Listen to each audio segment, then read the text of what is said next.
guys, I don't know if you can tell, but I'm sweating. I had to come out here on the porch with the cool breeze because I was just getting so hot in there. But you know what? It's worth it because now my kitchen is going to be so clean.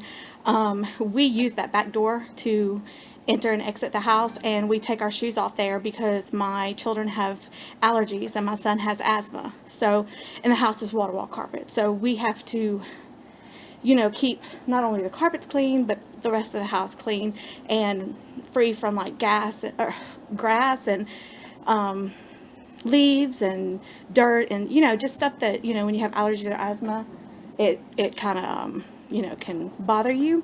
So we do not wear shoes in the house. I have a visitor. Look at this. Kitty, kitty. What's the matter? Are you hungry? You don't have to go back home if you're hungry. This cat is... I hope that you guys enjoyed watching me clean my kitchen, and I hope that you were able to get motivated to go and clean your kitchen. And I hope that you subscribe, and if you like this video, please click the thumbs up. And I hope that you guys have a beautiful day. Thanks so much. Bye.